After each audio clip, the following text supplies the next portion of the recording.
जय बोलो देवादिदेव 1008 श्री भगवान महावीर स्वामी की जय जय जय। अहिंसा परमो धर्म की जय जय जय। परम पूज आचार्य गुरुवर श्री विद्यासागर जी महाराज की जय जय जय। परम पूज्य मुनि श्री प्रमाण सागर जी महाराज की जय जय जय। एक संत अपनी यात्रा में थे और काफ़ी भटक चुके थे। कई बार ऐसा होता है, कच्चे रास्ते से चलते हैं, दूरियां बताते कुछ हैं और होती कुछ है। बस सुबह से काफ़ी भटक चुके थे, थक चुके थे, रास्ता सुनसान था, कोई दिख नहीं रहा था। अचानक खेत पे काम करता हुआ एक आदमी दिखा और उससे उन्होंने पूछा कि भैया मुझे अमुक गांव जाना है, कितनी दूर है? उसने कहा आप दिन डूबते तक पहुंच जाओगे। दिन डूबते तक पहुंच जाओगे, गांव ज़्यादा दूर नहीं है, दिन डूबते तक पहुंच जाओगे। अब ये तो बहुत आतुर थे, सुबह से भटक चुके थे। देखो भाई मैं पहुंच जाऊंगा ना, मैं रात में नहीं चलता, कहीं अंधेरा तो नहीं होगा। नहीं हुजूर आप पहुंच जाओगे। फिर थोड़ी देर बाद क्या देखो रास्ता और कहीं भटकेगा तो नहीं, हम इस रास्ते से पहुंचे ना? हाँ हाँ एकदम यही रास्ता, सीधे रास्ता, आप कहीं मुड़ना नहीं, आप पहुंच जाओगे। फिर थोड़ी देर बाद उनने बोला भाई देखो ऐसा तो नहीं, लोग बताते कम है, निकल जाएगा ज़्यादा, कहीं मैं फंस तो नहीं जाऊंगा, मैं पहुंच जाऊंगा ना। तो उस व्यक्ति ने जो बात कही उसने संत के चित्त को फेर दिया और उन्होंने अपनी आत्मकथा में लिखा कि उस एक व्यक्ति के एक वाक्य ने मेरे जीवन की दिशा बदल दी। उसने कहा हुजूर रास्ता चलने से कटता है, बातों से नहीं। रास्ता चलने से कटता है, बातों से नहीं। आज बात उसकी ही है, धर्म चर्चा और धर्मचर्या। विगत दिनों मैंने 4 बातें की थी। धर्म की चर्चा करना, धर्म को जीना, धर्म को सही ढंग से जीना और धर्म का फल पाना। जहाँ तक चर्चा की बात है, खूब करते हैं हम लोगों के यहाँ। जितनी धर्म चर्चा होती है शायद ही कहीं और परंपरा में होती होगी। हमारे सुबह की शुरुआत धर्म की चर्चा से होती है और ये एक बहुत अच्छी बात है, लेकिन कोरी चर्चा से कोई लाभ नहीं है जब तक कि हम उस पर चले नहीं। हमारी कोशिश होनी चाहिए चलने की, और आचार्य कुंदकुंद आज हमें यही मार्गदर्शन दे रहे हैं। वे कहते हैं नानम चरित्रहीनम लिंग गहनम च दंसन विहूनम संजम हीनो यतवो जय चरई निरथयम सब्बम।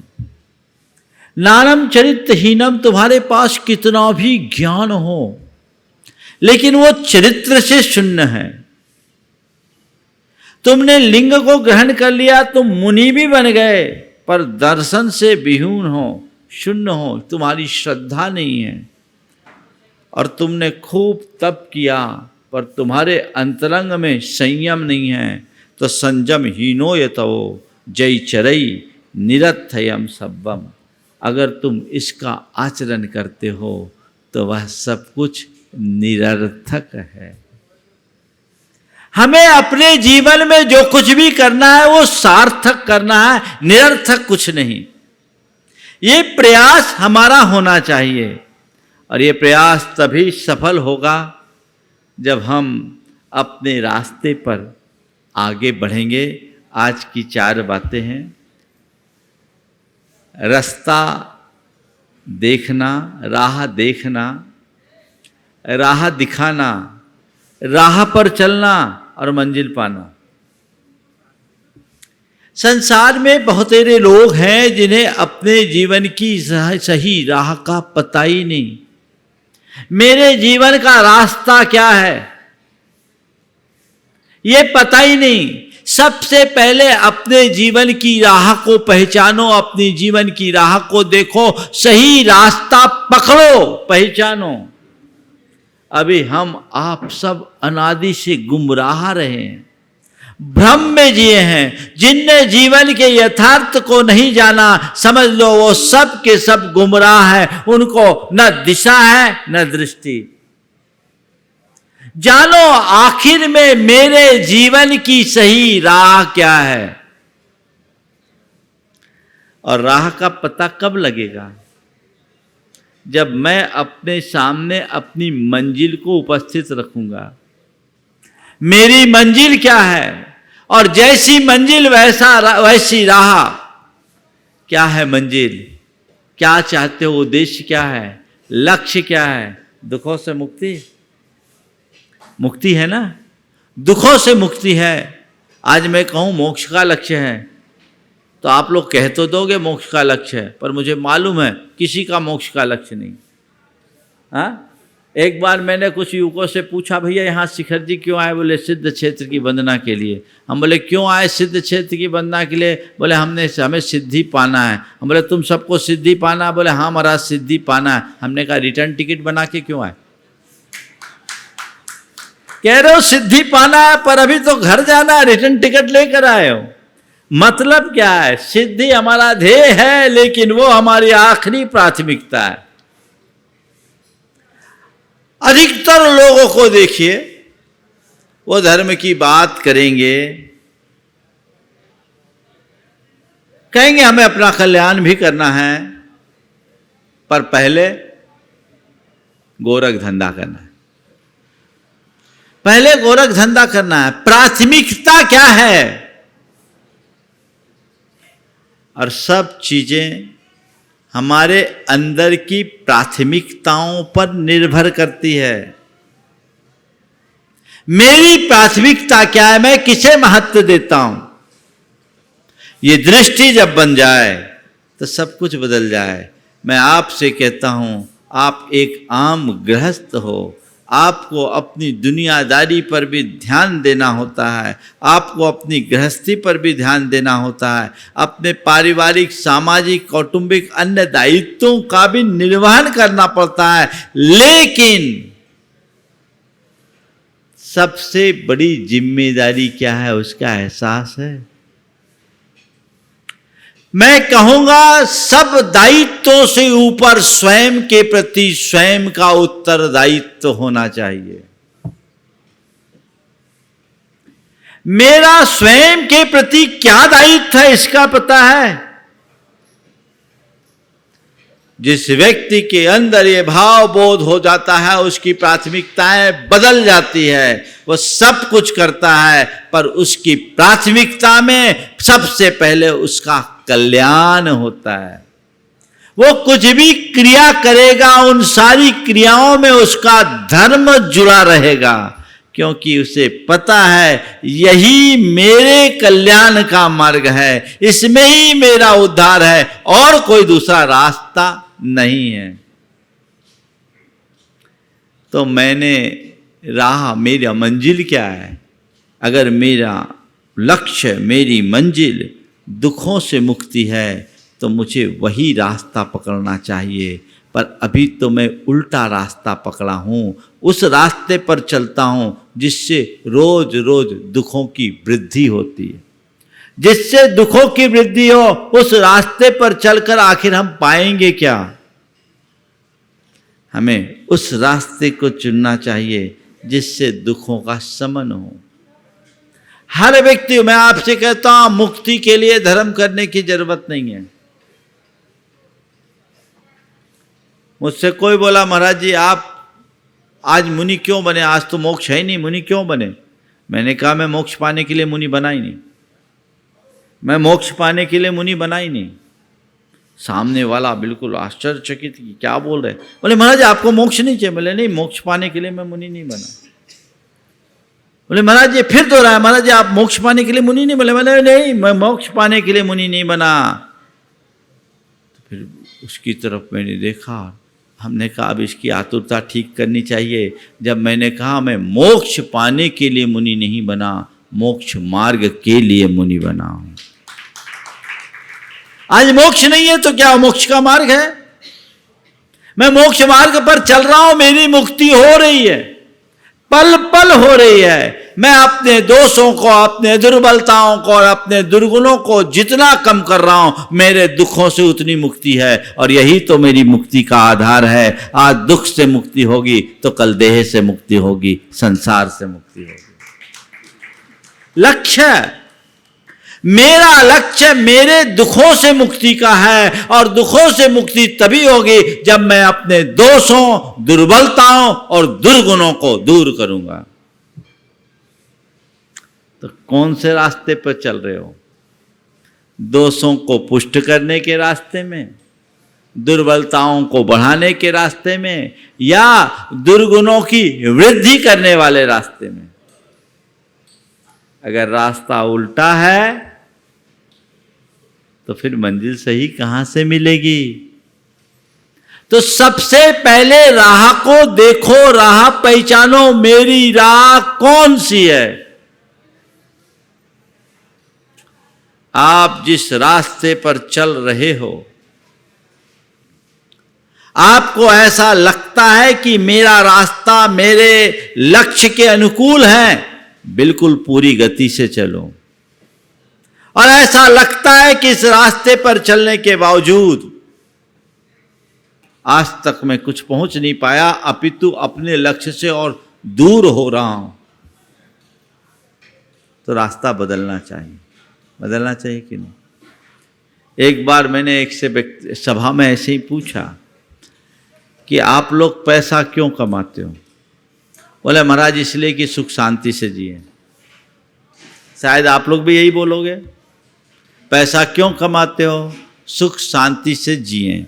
मैंने कहा ठीक है, आज से 20 बरस पहले, आज जितना पैसा है आज से 20 बरस पहले उतना पैसा था? बोले नहीं महाराज, आज से 20 बरस पहले उतना पैसा नहीं था जितना आज पैसा है। मैंने कहा ये बताओ, आज से 20 बरस पहले जितनी शांति थी आज उतनी शांति है? आज से 20 बरस पहले तुम्हारे पास जितनी शांति थी, क्या आज उतनी शांति है? बस यही बात समझने की है। तुमने कहा कि हमने पैसा इसलिए कमाया, या हम पैसा इसलिए कमाते हैं ताकि सुख शांति से जिएं, और तुम्हारा अनुभव बता रहा है कि जब पैसा कम था तो शांति अधिक थी, अब पैसा बढ़ गया तो अशांति बढ़ गई। अब बोलो तुमने जो रास्ता चुना वो सही चुना या गलत? हाँ बोलो क्या हो गया? हाँ गलत ना? तो 20 साल पहले अच्छे थे कि आज अच्छे? हाँ 20 साल पहले अच्छे थे, आशीर्वाद दे दूं 20 साल पीछे जाने का? अरे महाराज कहाँ फंसा रहे हो आप, ये झमेला में कहाँ? हाँ ये क्या है?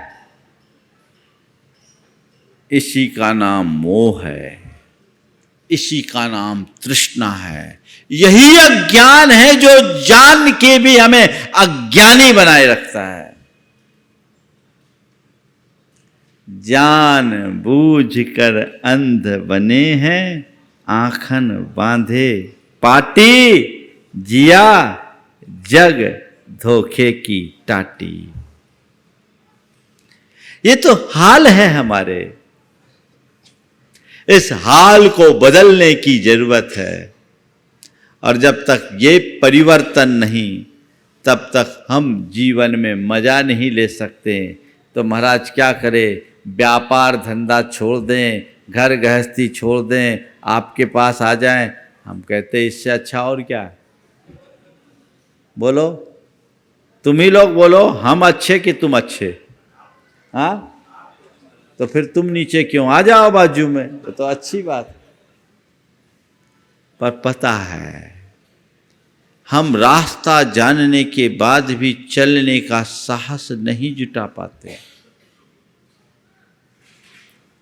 रास्ता जानने के बाद भी, रास्ते को देख लेने के बाद भी उस पर चलने का साहस नहीं जुटा पाते। ये हमारी एक बड़ी कमजोरी है। और ये क्यों है? यह सब मोह के कारण है। जब हमारा मोह शांत होता है, अंदर का वैराग्य विकसित होता है, तो एक पल में हम अपनी गति बढ़ा लेते हैं, सही रास्ते पर चलने के लिए संकल्पित हो जाते हैं। अभी तो हमने हमेशा उल्टे रास्ते को ही चुना है। तो अभी जहां हो तुम सही रास्ते पर चलो, अति उत्तम बात है। लेकिन यदि कदाचित सही रास्ते पर नहीं चल पाओ तो कम से कम इतना तो तय कर लो, पीछे नहीं मुड़ूंगा। ये भी एक उपलब्धि है। मैं सम्यक्त के राह पर न चल पाऊं तो कोई बात नहीं, कम से कम मिथ्यात्व के रास्ते को तो नहीं देखूंगा। इतना तो तय कर सकते हो। राह देख लेने के बाद मंजिल निश्चित हो जाती है, बशर्ते वह अब विपरीत पथ पर न चले। संकल्पित हो जाए कि अब मैं चलूंगा तो केवल इसी पथ पर चलूंगा, इस पथ से विमुख अब कतई नहीं होऊंगा। तुमने देख लिया है कि सम्यक का रास्ता क्या है, तुमने देख लिया है धर्म का सही पथ क्या है, तो ये तय करो कि मुझे और अब केवल और केवल धर्म के पथ पर ही चलना है, अन्यत्र कहीं मुझे जाना नहीं। ये बात सुनिश्चित की जा सकती है कि नहीं? तो रास्ता देखें, देखे दिखाएं तो सब हैं, लेकिन क्या बताएं कैसे समझदार हैं। ट्रेन में एक युवक जा रहा था और बहुत फूट फूट कर रो रहा था। ट्रेन में ज़्यादा भीड़ नहीं थी, पूरा कंपार्टमेंट खाली था। उसके सामने वाली सीट पर एक बूढ़ी अम्मा बैठी थी। युवक को रोता देख अम्मा को तरस आया। उसने उसे पुचकार करके पूछा, बेटा क्या बात है, तू क्यों रो रहा है? उधर से कोई जवाब नहीं। तू क्यों रो रहा है? कोई जवाब नहीं। उसका मन और ज़्यादा प्यार से बोली, बेटा बता तो तू क्यों रो रहा है? उधर से कोई जवाब नहीं। अब वो बुढ़िया अपने आसन से उठी और उसके गाल और बाल को सहलाते हुए उससे पूछी, बेटा आखिर बता तो सही, तू क्यों रो रहा है? तू मुझे अपनी माँ मान, मैं तेरी माँ के समान हूँ, तेरा ये रोना मुझसे देखा नहीं जा रहा है, मैं तेरी हर संभव मदद करूँगी। जब एकदम झकझोरा तो उसने धीरे से गर्दन उठाई और अम्मा की तरफ देखा, उस बुढ़िया की तरफ देखा और जोर जोर से रोने लगा। जैसा कि अक्सर होता है, रोने वालों के सामने कोई सहानुभूति प्रकट करने जाए तो उसका रुदन और बढ़ जाता है। वो और जोर जोर से रोने लगा। तब बुढ़िया से रहा नहीं गया, वो भी उसके साथ रोने लगी। बेटा अब तुझे मेरी सौगंध बता, आखिर तुझ पर क्या विपदा आ पड़ी है, मैं हर संभव मदद करूंगी, तू मुझसे कोई संकोच मत कर। उसने कहा, क्या बताऊं अम्मा, मैं गलत गाड़ी पे बैठ गया हूं। क्या बताऊं अम्मा, मैं गलत गाड़ी पे बैठ गया हूं। बुढ़िया ने अपना सिर ठोका, कहा, रे बेटे गलत गाड़ी पे बैठ गया है तो रोने से क्या फायदा, अगले स्टेशन पर उतर जाना, गाड़ी बदल लेना। अगले स्टेशन पर उतर जाना, गाड़ी बदल लेना। तो उसने कहा, अरे अम्मा ऐसा तो मैं भी बहुत देर से सोच रहा हूं, पर क्या बताऊं, रिजर्वेशन है नहीं, यहाँ पूरा कंपार्टमेंट खाली है, पता नहीं उस गाड़ी में जगह मिलेगी भी कि नहीं मिलेगी। यही हाल आज के लोगों का है ना। सबको पता है गलत गाड़ी में बैठे हैं कि नहीं, तो बदल लो ना भैया। गलत गाड़ी में बैठ करके जाने से अच्छा है जहां हो वहीं रहो। सही दिशा में चलो न चलो कोई परवाह नहीं, पर विपरीत पथ पर न चलने के लिए संकल्पित हो जाओ। ये बात सुनिश्चित हो गई तो तर गए। तो राह देखो। अभी तो लोग राह देख रहे हैं कि कोई अच्छा निमित्त आएगा तब हम आगे बढ़ेंगे। नहीं, राह हमें पक्का समझ में आ जाना चाहिए कि मेरे जीवन की सही राह यही है और मुझे केवल इसी राह पर चलना है। लोग राह देखते हैं, राह दिखाते ज्यादा है। दूसरे को बोलो किसी को राह दिखाना हो तो देखो कैसा कैसा दिशा दर्शन दे देंगे, है ना। कई लोग तो ऐसा भी है कि सामने वाले के लिए पूरा समय सार उड़ेल दे। किसी दूसरे को ज्ञान पिलाना हो तो उसमें तो आप लोग मास्टर हो, है ना। दूसरों को राह नहीं दिखाओ, खुद राह देखो। पंडित पन्नालाल जी साहित्याचार्य जी कहा करते थे, विद्वान थे, आचार्य शिव सागर जी के संग में उनका जाना आना हुआ, अव्रती थे। तो एक दिन महाराज जी ने बोला, धोबी कब तक बने रहोगे, कब तक धोबी बने रहोगे। मतलब धोबी कौन होता है, जो दूसरों के कपड़े धोता है। बात सही है ना। अब आचार्य महाराज ने अपने शब्दों में बोला कि कब तक धोबी बने रहोगे। अब आज के किसी विद्वान को ऐसा बोल दो तो वे देखो कि महाराज ने हमको धोबी बना दिया। अरे बना क्या दिया, तुम बने हुए हो, महाराज ने क्या बनाया। तो आचार्य महाराज ने उनसे कहा कि कब तक धोबी बने रहोगे। पंडित जी ने तत्क्षण समझ लिया, महाराज आप ठीक कह रहे हो, मुझे अपने आंचल को धोना है, अपनी चादर को साफ करना चाहिए। आपने मेरी आंखें खोल दी। तत्क्षण उन्होंने प्रतिमा अंगीकार कर लिया, प्रतिमा अंगीकार किया। फिर 7 प्रतिमा ली, उनने अपने जीवन का अंत में गुरु चरणों में उद्धार किया।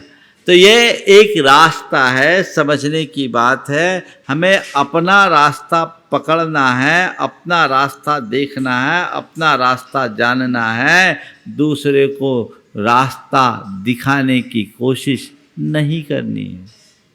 हाँ, कोई आ जाए सही रास्ता देखने की इच्छा रखता हो तो उसे दिखाने में कोई कोताही नहीं करना, लेकिन पहले अपने आप को तो देखो, मैं कहाँ हूँ। मैं दूसरे के ऊपर टार्च की रोशनी लाइट दे रहा हूँ और खुद अंधेरे में हूँ, तो क्या मतलब। अपने अंधेरे को ठीक करना है। रास्ता दिखाना बहुत सरल है, लेकिन रास्ते पर चलना बहुत कठिन है। दूसरों को सलाह दे देना बहुत सरल है, लेकिन खुद पर आने पर संभलना बहुत कठिन है। कुछ भी हो जाए। एक सज्जन ने भी कुछ दिन पहले कहा, उनके ऊपर एक विपत्ति आई। बोले महाराज आज मैं समझ रहा हूँ, अब तक मेरे संपर्क में जो भी आता था, किसी पर विपत्ति आती तो मैं उसे सलाह देता, परामर्श देता, उपदेश देता, उसे रास्ते पर लगाता, पर मेरे ऊपर विपत्ति आई, मैं अपने आप को नहीं संभाल पा रहा हूँ। डिप्रेशन की स्थिति, मैं अपने आप को नहीं संभाल पा रहा हूँ। मैंने कहा ज्ञान का इस्तेमाल अपने लिए करो, पर के लिए करोगे तो उसका कोई ठिकाना नहीं। निज के लिए ही अपने ज्ञान का प्रयोग करने की कोशिश करनी चाहिए। वो प्रयोग अगर एक बार घटित हो गया तो हमारा उद्धार सुनिश्चित है। तो रास्ता दिखाने में अपनी शक्ति मत लगाओ, रास्ता देखो, रास्ता पहचानो, आगे बढ़ो और क्या करो, रास्ते पर चलो।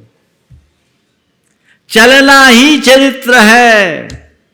मैंने कितना भी ज्ञान पाया, अमल नहीं किया तो मतलब क्या निकला?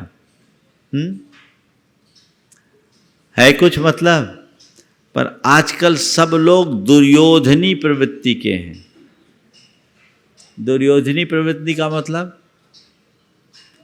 जानामि धर्मम न च मे प्रवृत्ति और जानामि अधर्मम न च मे निर्वृत्ति। मैं धर्म को जानता हूं, धर्म के फल को जानता हूं, लेकिन उसमें प्रवृत्त नहीं होता, और अधर्म को जानता हूं, अधर्म के फल को जानता हूं, पर उससे निर्वृत्त नहीं होता।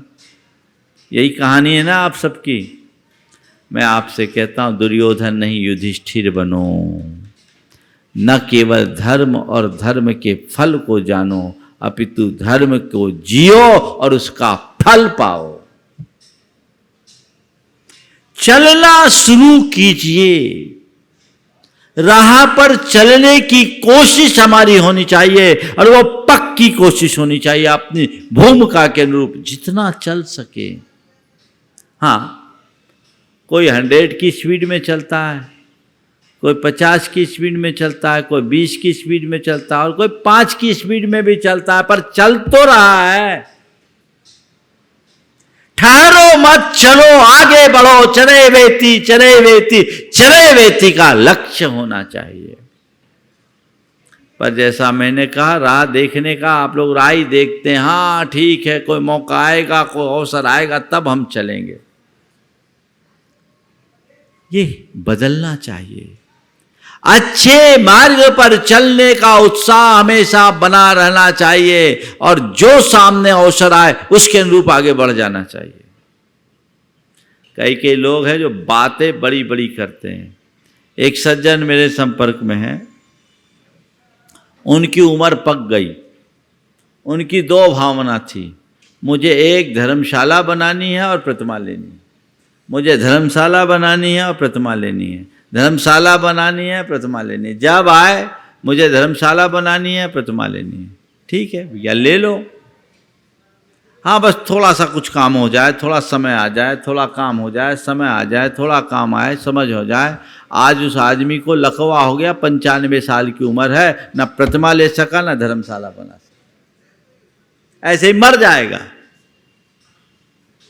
रट ले रहे हैं हमें ये करना, ये करना, ये करना। अरे अच्छा काम करना नहीं है, कर लो, कर डालो।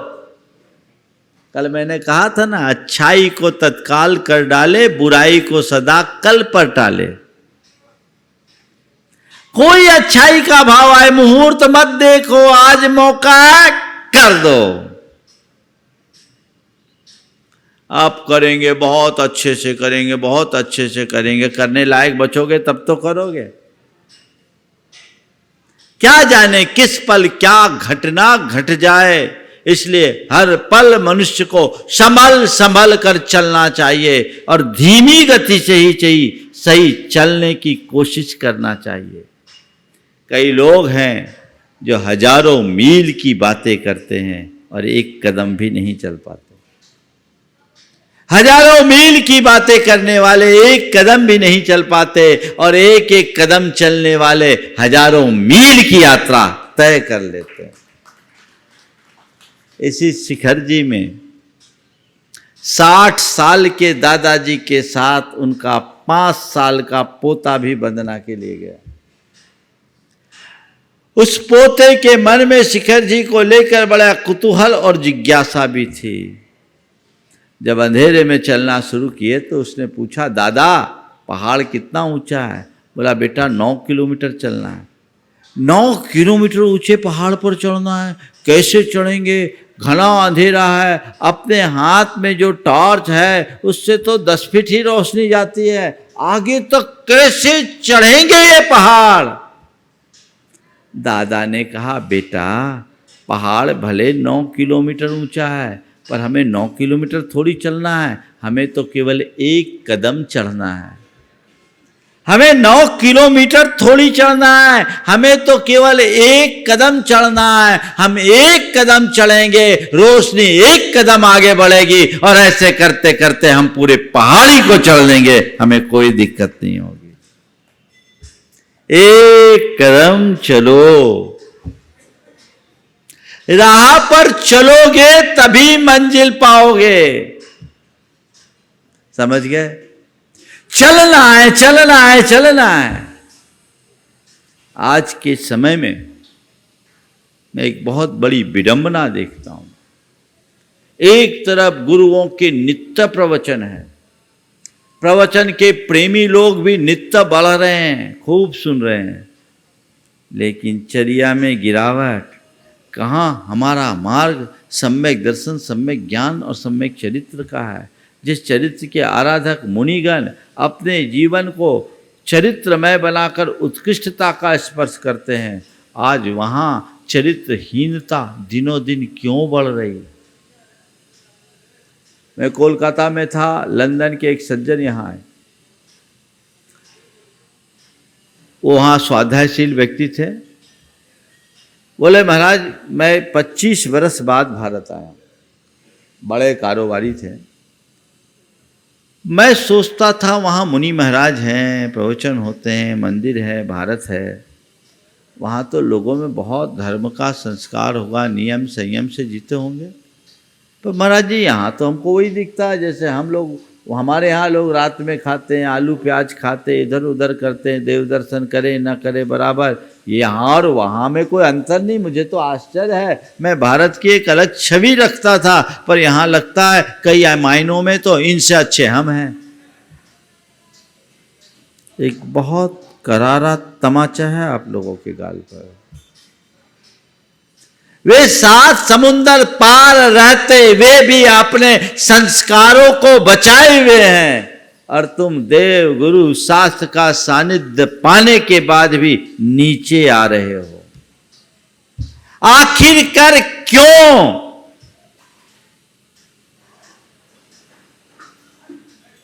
कब संभलोगे? आप दूर मत जाओ। अभी शिखर जी आए ना, तो शिखर जी में भी भाई लोग रात में छोड़ते नहीं है, और अब तो रात्रि भोजन तो छोटी बात हो गई। अन्य प्रकार के अनाचार भी जुड़ गए। परसों शंका समाधान में एक बहुत परसों एक अच्छा सवाल आया था कि पहले व्यक्ति जैन लोगों को उनके नेम प्लेट से नहीं, उनके भोजन की प्लेट से पहचाना जाता था। अब नेम प्लेट में तो जैन है, पर भोजन की प्लेट से जैन गायब हो गया। कितनी गंभीर बात है ये। तुम्हें पहले कोई तुम्हारे नाम से नहीं जानता था, तुम्हारी थाली से पहचान लेता था ये जैन है। ये जैनत्व के प्रति दृढ़ता का एक उत्कृष्ट उदाहरण था। और आज सब चलता है, सब चलता है, और ऐसा चलता है कह करके हर कोई चलता फिरता पुर्जा बनता जा रहा है। हमें चलता है नहीं करना, हमें चलना है, सही मार्ग पर चलना है। ये अपने अंतर मन में होना चाहिए, एक हुक सी उठनी चाहिए। आखिर मुझे इस संसार से पार उतरना है, इस आवागमन के चक्र से मुक्त होना है, इस संसार में रुलना नहीं है, आगे बढ़ना है। जीवन को मुझे व्यर्थ नहीं करना है, सार्थक करना है। ये अंतस प्रेरणा जिस व्यक्ति के हृदय में जग जाती है, उसे उपदेश देने की जरूरत नहीं पड़ती। वो अपने आप अंदर से उसकी कचोट होती है, और उसके अनुरूप वो अपना काम करता है कि ये मुझे करना है। सोचो, धर्म के प्रति अनुराग है तो संयम में भी अनुराग होना चाहिए। तुम धर्मी बन गए, संयमी भी बनो, क्योंकि नानम चरित्रहीनम निरर्थयम। अगर तुम्हारे अंदर संयम नहीं आया, सब निरर्थक। संयम हीनो इतिरतो सबम निरर्थम, ये सब निरर्थक है। तो संयम हमारा मूल धर्म है, जो हमारे चारित्रिक विकास का आधार है, वो होना ही चाहिए। अपनी भूमिका के अनुसार हम धीमी गति से भी चले, पर चले, रुके नहीं। एक कदम ही चले पर चले, आगे बढ़े, रुके नहीं। रुकना जड़ता है, चलने में ही जीवंतता है। बहुत दुर्लभता से ये मनुष्य पर्याय हमें मिली, और न केवल मनुष्य पर्याय मिली, देव शास्त्र गुरु का समागम मिला। देव शास्त्र गुरु का समागम ही नहीं मिला, धार्मिक रुचि मिली, जगी, और धार्मिक रुचि ही नहीं जगी, उनके सानिध्य में आने का सौभाग्य भी मिला। अब इस सौभाग्य को अगर हमने पर लाभ नहीं उठाया तो हमारा बड़ा दुर्भाग्य ही होगा। आप सब इस अर्थ में भाग्यशाली हो कि इन सब चकाचौंध के दौर में भी आप समय निकालते हो, धर्म के लिए, गुरु के लिए, देव के लिए, तीर्थ के लिए। ये कोई साधारण बात नहीं है। तुम समय निकाल कर तीर्थ यात्रा कर रहे हो, तुम समय निकाल करके गुरु समागम में आ रहे हो, तुम समय निकाल करके प्रवचन सुन रहे हो। और बहुत आयत ऐसे होंगे कि जब समय मिले या समय निकाले तो घूमने फिरने चले जाए, मौज मस्ती में चले जाए, डिस्कोथेक में चले जाए, और न जाने कहाँ कहाँ जाए। पाप का आलम्बन लेना बहुत सरल है, धर्म का आलम्बन तो कोई भव्य जीव ही ले पाता है। जिसका भवितव्य अच्छा हो वही धर्म का आलम्बन ले पाता है।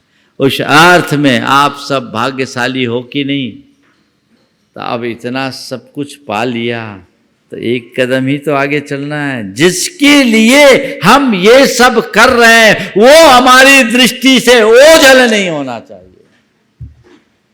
अगर उसे हमने ओझल कर दिया तो मजा खत्म।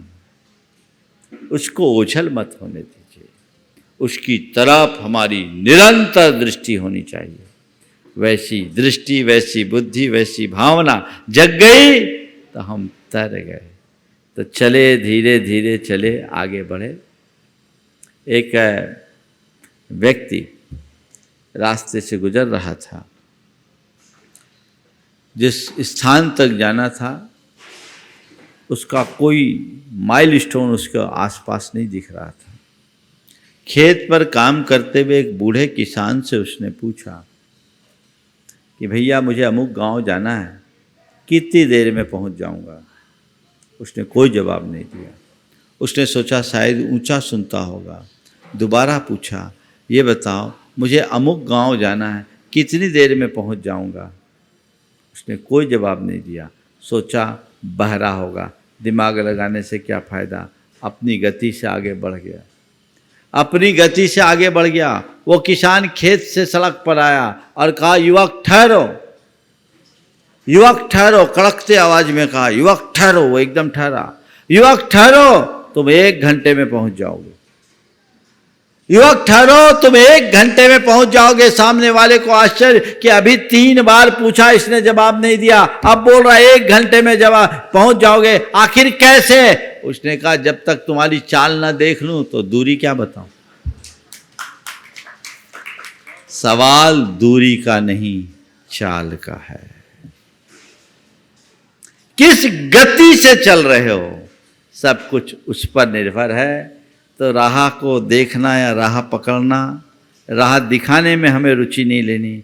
राह देखना है, राह को पकड़ना है, राह पर चलना है और मंजिल पाना है। यदि हमने इसे पा लिया तो निश्चित हम अपने जीवन को धन्य और कृतार्थ कर सकेंगे। ये हमारे जीवन में होना चाहिए। हम सही रास्ते पर चलते हुए अपने जीवन को आगे बढ़ा सके, ये हमारा पुरुषार्थ हो। हमें हमेशा इसी दिशा में आगे बढ़ने की कोशिश करनी है। समय आप सबका हो गया, यहीं पर विराम। बोलिए परम पूज्य आचार्य गुरुवर श्री विद्यासागर जी महाराज।